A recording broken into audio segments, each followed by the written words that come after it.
अच्छा, बचपन में कभी जब हमारे माँ बाप दूसरे माँ बाप से मिलते थे, जब उनके माँ बाप कैसे कहते थे अपने बच्चे के बारे में, भैया हमारा बच्चा तो बहुत हीरा है, हीरा है हीरा, सलमोंडर भाई के बाद हमारे बच्चे का ही नाम आता है। तो जहाँ दूसरे माँ बाप अपने बच्चों की तारीफ करते हैं, हमारे माँ बाप ये तो सुअर है। और वही काम कराया आज एम्बापे ने।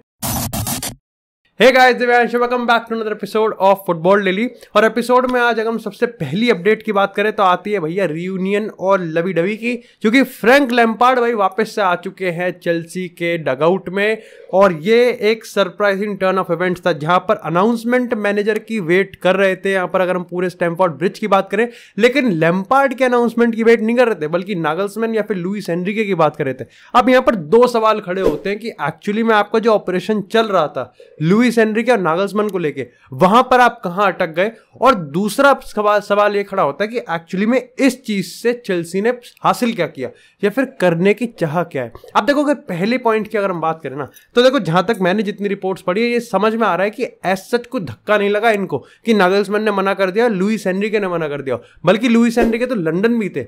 लेकिन मामला यहां पर यह है कि जहां दोनों मैनेजर्स एक्साइटेड तो है इस प्रोजेक्ट को लेने में, लेकिन अभी नहीं, क्योंकि अभी असल में क्या है कि अभी हासिल करने को ज्यादा कुछ नहीं है, बल्कि गंवाने को बहुत कुछ है। अब तुम कहोगे यार फाइनल 10 हफ्तों में क्या है। देखो, पहली चीज तो स्क्वाड का जो मोराल है वो ऑल टाइम लो है। दूसरी चीज कि इस स्क्वाड में इम्बैलेंस बहुत है। अब बहुत टैलेंट है लेकिन इम्बैलेंस ही नहीं है, ठीक है। तीसरी चीज ये है कि जहां हासिल करने को आपको कुछ नहीं है, ना आप टॉप 4 जा सकते हैं, ना आप चैंपियंस लीग ले सकते हैं। अब यहां चैंपियंस लीग आप जीत सकते हो, लेकिन अगर real Madrid, Bayern Munich, city या फिर नापोली को हराकर अगर हम ये बात करें तो ऐसा नहीं होगा कुछ ज्यादा ही हवा में उड़ रही है फिर चेल्सी। तो यहां पर कहीं ना कहीं हर मैनेजर को ये लगेगा कि भाई हम आए और हम यहां पर हार जाएं तो इससे हमारा मोराल भी डाउन हो जाएगा और हमारी पॉपुलैरिटी भी कम हो जाएगी। अब बात करते हैं दूसरे सवाल की कि लैम्पार्ड को साइन करने से हासिल करना क्या चाह रही है चेल्सी। अब देखो, हाल ही में मैंने एक बहुत ही ब्यूटीफुल आर्टिकल पढ़ा जिसने इसको ब्यूटीफुली एक्सप्लेन किया। उन्होंने ये चीज कहा कि देखो, आप लैम्पार्ड का अगर एवर्टन वाला देखोगे ना, तो वो फाइनली जब 12 गेम्स में 9 गेम्स हारी थी एवर्टन, तब जाके एवर्टन ने सैक किया था लैम्पार्ड को। अब इससे एवर्टन के फैंस खुश भी थे लेकिन नाराज भी थे। वो खुश इसलिए भी थे क्योंकि वो चाहते थे कि मोशीरी जो कि एवर्टन के ओनर है, वो अब एक ऐसा मैनेजर लेके आए जो कि एवर्टन को बचा ले। But at the same time वो दुख इसलिए भी थे क्योंकि वो नहीं चाहते थे कि लैम्पार्ड, जिन्होंने पहले चैप्टर में एवर्टन को रेलीगेशन से बचाया था, जो फैंस में काफी ज्यादा पॉपुलर था, जिसमें स्टारडम था, जो कि एवर्टन के डगआउट में हम काफी टाइम नहीं देखते, वो अब यहां से जा रहा है।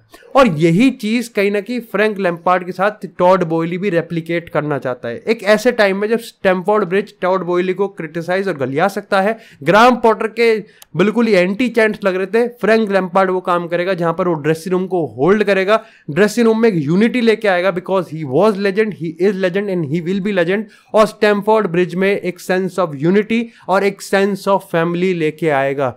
10 हफ्ते में ये काम आराम से हो सकता है और डाउन द रोड क्या पता एक अच्छा रिजल्ट में निकल जाए।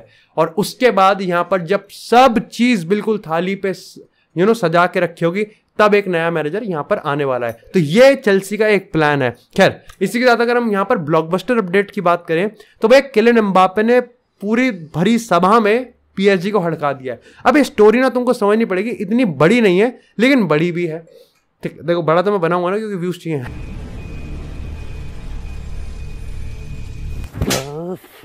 देखो, मामला यहां पर यह है कि कल ना, जैसे हर साल की तरह पीएसजी के जो सब्सक्राइबर्स होते हैं उनके लिए एक वीडियो निकलती है, और उस वीडियो, और इस बार भी सेम हुआ, लेकिन इस बार डिफरेंट ये था कि जहां पार्क द प्रिंसेस के स्टैंड में से किलियन एम्बापे ने एक मैसेज निकाला अपने सब्सक्राइबर्स के लिए कि भैया पीएसजी के साथ हमको आगे बढ़ना है, पीएसजी एक फैमिली है, पीएसजी का एटमॉस्फेयर आपको बदलना है, आपको सुधारना है और आपको वापस से 2023 और 24 के सीजन के लिए आना है। लेकिन इसी के बाद जब किलियन एम्बापे ने इंस्टाग्राम पे और पब्लिक में आके ये बोला कि जब मैंने ये वीडियो देखी तो मेरे को ये नहीं बताया गया था कि जो इंटरव्यू मैं दे रहा हूं उसका इस्तेमाल यहां पर ऐसे होने वाला है। और इसीलिए उन्होंने कहा कि देखो, इसीलिए मैं बार बार इमेज राइट्स को लेकर चिल्ला रहा हूं, क्योंकि अगर पीएसजी इतना बड़ा क्लब मेरे इमेज राइट्स को यूज कर रहा है मेरे को बिना बता के, तो ये बहुत बड़ी दिक्कत है। 1 घंटे के अंदर यहां पर नसर खिलाफी ने पीएसजी एम्बापे को कॉल भी करा और पीएसजी के हायरार्की, मतलब उस पूरे ऑपरेटिंग ऑफिस को भी हड़का दिया कि मेरे अप्रूवल के बिना तुमने यहां पर यह वीडियो पब्लिश कैसे कर दी। मामला यह है कि किलियन एम्बापे की जो धमकी और किलियन एम्बापे का जो गुस्सा है वो डाउन द रोड खास अच्छा रिसीव नहीं किया है। अब इससे ये नहीं है कि वो नाराज हो गए, इससे ये है कि वो टेंशन में आ गए, क्योंकि इस पॉइंट ऑफ टाइम पे ये मान के चलो कि किलियन एम्बापे को दुखी देना या फिर किलियन एम्बापे को एक्चुअली में डिसअपॉइंट करना लास्ट चीज है जो कि पीएसजी करना चाहेगी। ये तो पहली किस्सा था। अब दूसरा किस्सा, पहला किस्सा इमेज राइट, दूसरा किस्सा है सिर्फ किलियन एम्बापे। अब किलियन एम्बापे लाइक पीएसजी एक बड़ा क्लब है, पीएसजी में किलियन एम्बापे एक स्टार है, एक कैरेक्टर है, एक सुपरस्टारडम रखता है, ठीक है, उसके अराउंड प्रोजेक्ट है। लेकिन उसी पीएसजी में जब आप सब्सक्राइबर्स को या फिर पीएसजी की प्रमोशनल वीडियो आप लगाओगे और आप ये बताओगे कि इस पीएसजी में तो मेसी और नेमार भी हैं, वो तो कहीं नहीं दिखे, तो सवाल तो खड़े होते हैं। सिर्फ इतना ही नहीं बल्कि एक्चुअली में इसमें मार्किनियोस भी नहीं थे और इसमें बाकी की अगर हम वैरायटी की बात करें वो भी नहीं थे। ऐसे में किलियन एम्बापे ने खुद ये कह दिया कि एक्चुअली में पेरिस सैन जर्मैन है, किलियन सैन जर्मैन नहीं है। और ये काफी बड़े आईब्रोज खड़े करते हैं कि पीएसजी मेसी और नेमार पर्टिकुलरली तब जब इनके फ्यूचर को लेके बहुत असमंजस है, उसके बावजूद भी इन्होंने इनको नहीं लेके आए हैं। और किलियन एम्बापे ने इसको पब्लिकली हाईलाइट करके इनको और भी जेपरडाइज सिचुएशन में डाल दिया है। और ये लीस्ट चीज होगी जो कि पीएसजी चाह रही होगी अमिट्स जब मेसी कॉन्ट्रैक्ट रिन्यू नहीं कर रहा और नेमार जाने का नाम नहीं ले रहा।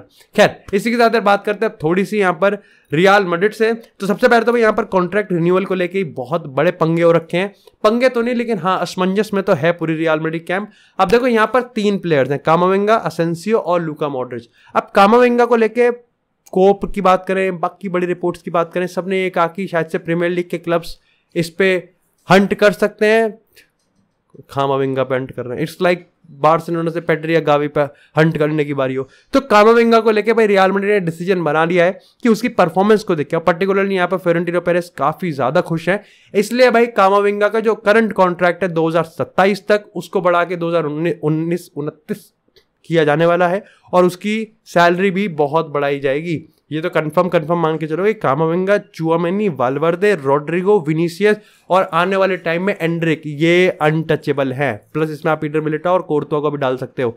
इसी के साथ अगर बात करें यहाँ पर मॉड्रिच की, तो भाई मॉड्रिच खुश तो है लेकिन मॉड्रिच कंफ्यूज भी है कि मेरे को यहाँ पर कॉन्ट्रैक्ट एक्सटेंशन दिया क्यों नहीं जा रहा है। अभी तक जो दोनों बीच में टॉक्स हैं टेबल पे बैठकर, वो स्टार्ट भी नहीं हुई है। तो मामले में ऐसा ना हो कि ऊपर से सब इतना ब्यूटीफुल स्ट्रॉबेरी वर्ल्ड वाला लग रहा हो लेकिन अंदर से सब खोखला हो। लेकिन इसी के साथ अगर असेंसियो की बात करें तो भाई जहां पहले ऐसी खबर आई थी कि असेंसियो बार्सिलोना ज्वाइन कर सकता है, अब यहां पर एल नाcional ने अपनी एक्सक्लूसिव रिपोर्ट में यह मेंशन करा है कि असेंसियो आर्सेनल ज्वाइन कर सकता है। और इसके पीछे सबसे बड़ा रीजन ये है कि जो मिकेल आर्टेटा का यूथ को टर्न अराउंड करना है उसके लिए यहां पर असेंसियो आर्सेनल को बेस्ट डेस्टिनेशन मानता है। इसी के साथ अगर बात करें बार्सिलोना की तो भैया यहाँ पर तो मामला काफी इंटरेस्टिंग है।